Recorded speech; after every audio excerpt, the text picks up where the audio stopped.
Welcome. Today, we open a file that has remained unsolved for more than 50 years. A case that baffled investigators, exhausted law enforcement efforts, and ignited relentless media attention. Hundreds of suspects were examined by federal agents, journalists, and even ordinary citizens, but all in vain. A disturbed mind managed to slip through the grasp of justice, vanishing as if into thin air. Decades have passed, yet no trace of him has ever been found, as though time itself failed to uncover the truth. Today, we delve into one of the most terrifying criminal mysteries in American history. Today, we speak of Zodiac, the shadow that haunted the American public for more than 5 decades, and whose name still echoes in whispers of fear and unanswered questions.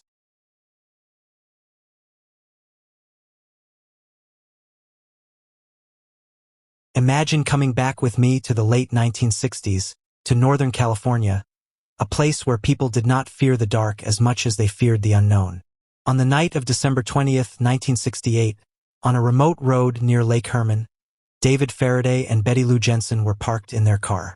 According to official reports, David was shot once at close range in the head, while Betty tried to escape but collapsed after being struck by 5 bullets in the back.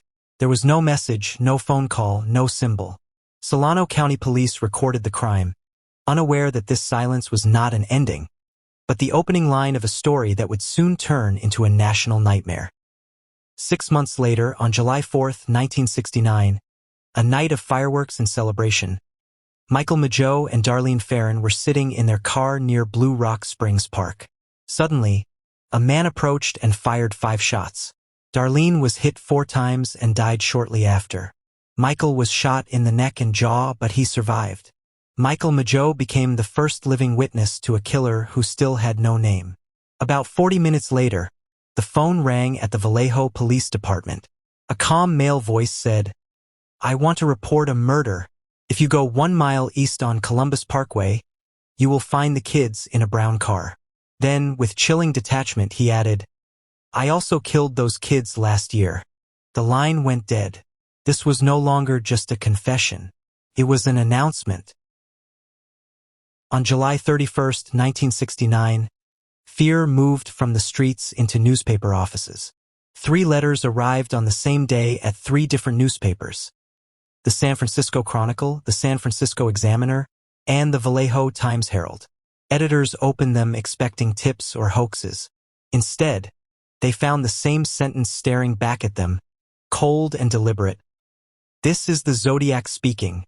Inside each envelope was a third of a larger puzzle, a cipher made of symbols, circles, crosses, and strange characters.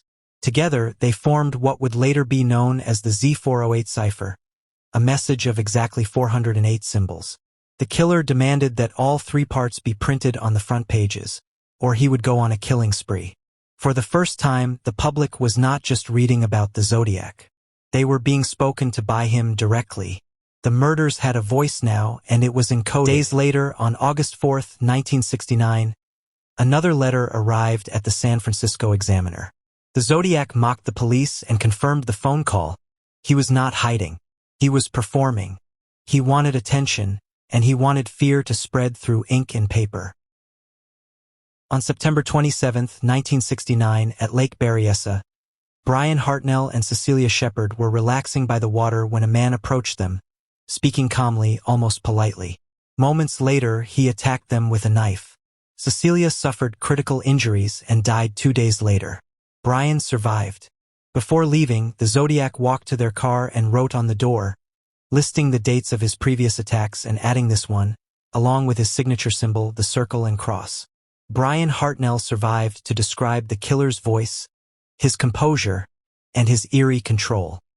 Then came October 11th, 1969, in the heart of San Francisco.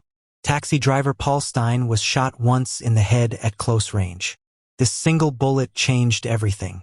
The San Francisco Police Department took direct control of the case, and one name became permanently linked to the hunt: Inspector Dave Toschi. Toschi was among the first at the scene, and from that night forward, the Zodiac case became part of his life.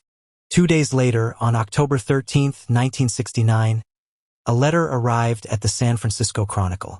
This is the Zodiac speaking. I am the murderer of the taxi driver over by Washington St. and Maple St. last night. Inside the envelope was a piece of Paul Stein's bloodstained shirt. It was proof. A message written in cloth and blood, sent straight to the press, and indirectly to Dave Toschi himself. On November 8, 1969, the Chronicle received another cipher, this time longer, darker, and more complex. It contained 340 symbols and became known as the Z340 cipher. The Zodiac ended the letter with a taunt. I hope you are having lots of fun in trying to catch me.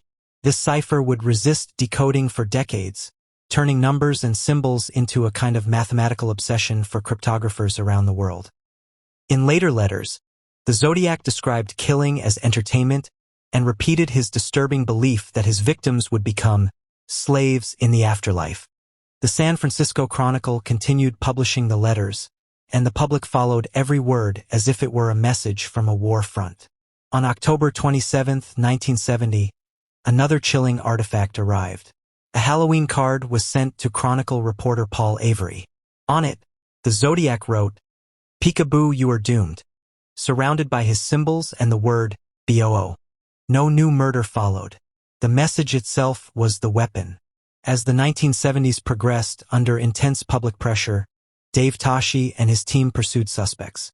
In late 1969 and the early 1970s, Arthur Lee Allen was questioned after acquaintances told police he had spoken about killing and about wanting to be called Zodiac. He owned a watch bearing the circle and cross symbol. His home was searched. He was monitored, but he was never officially charged. Still, his name never left the case files. Other suspects followed. Rick Marshall was investigated due to his interest in symbols and writing, but handwriting comparisons failed to confirm anything.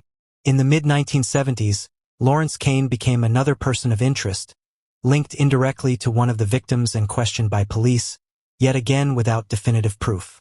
Then, in 1974, the Zodiac resurfaced through letters sent once more to the San Francisco Chronicle. In one of them, he commented on the film The Exorcist, writing, "I saw and think The Exorcist was the best satirical comedy that I have ever seen. These messages were less violent, more sarcastic, as if the killer no longer needed blood to stay alive in the public imagination." In the 1980s and 1990s, the case was reopened multiple times. Arthur Lee Allen's name returned again, especially after new investigations in 1991, but nothing conclusive emerged. After his death in 1992, the file remained open. Dave Toschi's name continued to surface whenever the Zodiac was mentioned, the detective who chased a ghost for years without catching it. And so, the Zodiac Killer remains a ghost at large, an unsolved mystery despite the passing of decades. The names of the victims still scream in silence, and the question of justice hangs in the darkness. Will the day ever come when the truth is revealed? Will time finally bring justice to those young lives stolen without mercy? We don't have the answer, but hope is still alive. Thank you for watching, and don't forget to subscribe to the channel as we continue our search for the truth.